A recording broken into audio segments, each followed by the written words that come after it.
సంఖ్యాకాండము 22వ అధ్యాయము 1-41 వచనములు. తరువాత ఇశ్రాయేలీయులు సాగి యెరికోకు ఎదురుగా యొర్దాను తీరముననున్న మోయాబు మైదానములలో దిగిరి. సిప్పోరు కుమారుడైన బాలాకు ఇశ్రాయేలీయులు అమోరీయులకు చేసినదంతయు చూచెను. జనము విస్తారముగా నున్నందున మోయాబీయులు వారిని చూచి మిక్కిలి భయపడిరి. మోయాబీయులు ఇశ్రాయేలీయులకు జంకిరి. మోయాబీయులు మిద్యాను పెద్దలతో ఎద్దు బీటి పచ్చికను నాకివేయునట్లు ఈ జనసమూహము మన చుట్టూ ఉన్నది, యావత్తును ఇప్పుడు నాకివేయుననిరి. ఆ కాలమందు సిప్పోరు కుమారుడైన బాలాకు మోయాబీయులకు రాజు. కాబట్టి అతడు బెయోరు కుమారుడైన బిలామును పిలుచుటకు అతని జనుల దేశమందలి నదియొద్దనున్న పెతోరుకు దూతల చేత ఈ వర్తమానము పంపెను. చిత్తగించుము, ఒక జనము ఐగుప్తు నుండి వచ్చెను. ఇదిగో, వారు భూతలమును కప్పి నా ఎదుట దిగియున్నారు. కాబట్టి నీవు దయచేసి వచ్చి నా నిమిత్తము ఈ జనమును శపించుము. వారు నాకంటే బలవంతులు, వారిని హతము చేయుటకు నేను బలమొందుదునేమో. అప్పుడు నేను ఈ దేశములో నుండి వారిని తోలివేయుదును.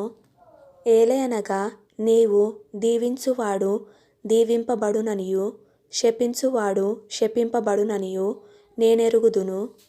కాబట్టి మోయాబు పెద్దలును మిద్యాను పెద్దలును సోదె సొమ్మును చేత పట్టుకొని బిలామునొద్దకు వచ్చి బాలాకు మాటలను అతనితో చెప్పగా, అతడు వారితో, ఈ రాత్రి ఇక్కడనే ఉండుడి. యెహోవా నాకు సెలవిచ్చిన మాటలను నేను తిరిగి వచ్చి మీతో చెప్పెదనెను. అప్పుడు మోయాబు అధికారులు బిలామునొద్ద బసచేసిరి. దేవుడు బిలామునొద్దకు వచ్చి, నీ యొద్దనున్న ఈ మనుష్యులు ఎవరని అడుగగా, బిలాము దేవునితో ఇట్లనెను, సిప్పోరు కుమారుడైన బాలాకను మోయాబు రాజు. చిత్తగించుము, ఒక జనము ఐగుప్తు నుండి బయలుదేరి వచ్చెను. వారు భూతలమును కప్పుచున్నారు. నీవు ఇప్పుడే వచ్చి నా నిమిత్తము వారిని శపింపుము. నేను వారితో యుద్ధము చేసి వారిని తోలివేయుదునేమో అని వీరి చేత నాకు వర్తమానము పంపెను. అందుకు దేవుడు, నీవు వారితో వెళ్ళకూడదు, ఆ ప్రజలను శపింపకూడదు, వారు ఆశీర్వదింపబడిన వారు అని బిలాముతో చెప్పెను.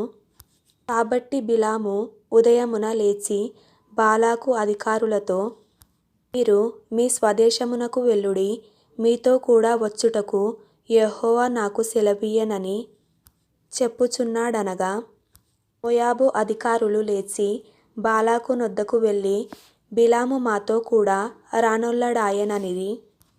అయినను బాలాకు వారికంటే బహుఘనత వహించిన మరి ఎక్కువ మంది అధికారులను మరలా పంపెను. వారు బిలాము నొద్దకు వచ్చి అతనితో, నీవు దయచేసి నా యొద్దకు వచ్చుటకు ఏమియూ అడ్డము చెప్పకుము. నేను నీకు బహుఘనత కలగజేసెదను. నీవు నాతో ఏమి చెప్పుదువో అది చేసెదను గనుక నీవు దయచేసి వచ్చి నా నిమిత్తము ఈ జనమును శపించుమని సిప్పోరు కుమారుడైన బాలాకు చెప్పెననిరి.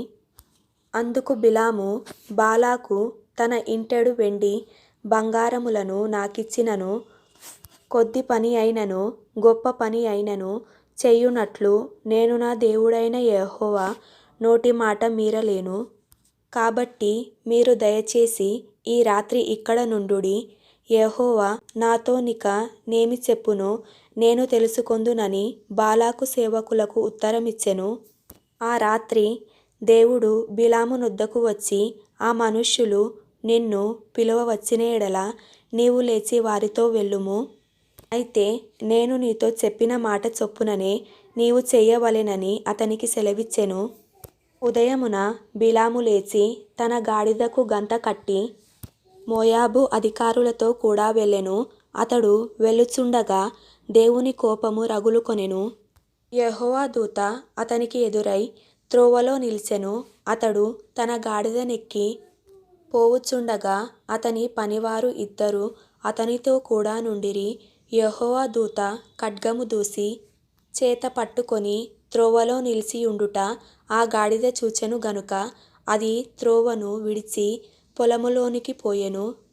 బిలాము గాడిదను దారికి మలుపవలెనని దాన్ని కొట్టగా యెహోవా దూత ఇరుప్రక్కలను గోడలు గల ద్రాక్ష తోటల సందులో నిలిచెను.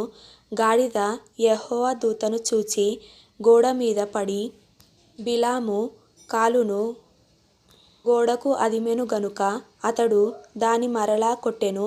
యెహోవా దూత ముందు వెళ్ళుచు కుడికైనను ఎడమకైనను తిరుగుటకు దారిలేని ఇరుకు చోటను నిలువగా గాడిద యెహోవా దూతను చూచి బిలాముతో కూడా క్రింద కూలబడెను గనుక బిలాము కోపము మండి తన చేతికర్రతో గాడిదను కొట్టెను. అప్పుడు యెహోవా ఆ గాడిదకు వాక్కునిచ్చెను గనుక అది నీవు నన్ను ముమ్మారు కొట్టితివి, నేను నిన్నేమి చేసితినని బిలాముతో అనగా బిలాము నీవు నా మీద తిరుగబడితివి, నా చేత ఖడ్గమున్న ఎడల నిన్ను చంపియుందునని గాడిదతో అనెను. అందుకు గాడిద నేను నీదాననైనది మొదలుకొని నేటి వరకు నీవు ఎక్కుచూ వచ్చిన నీ గాడిదను కానా? నేనెప్పుడైనా నీకిట్లు చేయుట కద్దా అని బిలాముతో అనగా అతడు లేదనెను. అంతలో యెహోవా బిలాము కన్నులు తెరిచెను గనుక దూసిన ఖడ్గము చేత పట్టుకొని త్రోవలో నిలిచియున్న యెహోవా దూతను అతడు చూచి తల వంచి సాష్టాంగ నమస్కారము చేయగా యెహోవా దూత ఈ ముమ్మారు నీ గాడిదను నీవేలా కొట్టితివి? ఇదిగో నా ఎదుట నీ నడత విపరీతమైనది గనుక నేను నీకు విరోధినై బయలుదేరి వచ్చితిని. ఆ గాడిద నన్ను చూచి ఈ ముమ్మారు నా ఎదుట నుండి తొలగెను. అది నా ఎదుట నుండి తొలగని ఎడల నిశ్చయముగా నేనప్పుడే నిన్ను చంపి దాని ప్రాణమును రక్షించి యుందునని అతనితో చెప్పెను. అందుకు బిలాము నేను పాపము చేసితిని, నీవు నాకు ఎదురుగా త్రోవలో నిలుచుట నాకు తెలిసినది కాదు. కాబట్టి ఈ పని నీ దృష్టికి చెడ్డదైతే నేను వెనుకకు వెళ్ళెదనని యెహోవా దూతతో చెప్పగా యెహోవా దూత నీవు ఆ మనుష్యులతో కూడా వెళ్ళుము, అయితే నేను నీతో చెప్పు మాటయే కాని మరి ఏమీయూ పలుకకూడదని బిలాముతో చెప్పెను. అప్పుడు బిలాము బాలాకు అధికారులతో కూడా వెళ్ళెను.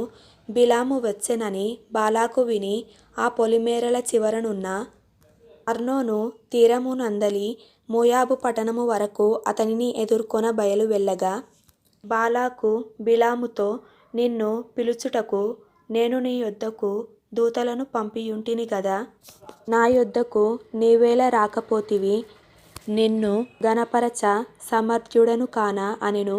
అందుకు బిలాము ఇదిగో నీ యొద్దకు వచ్చితిని, అయిననేమి ఏదైనను చెప్పుటకు నాకు శక్తి కలదా?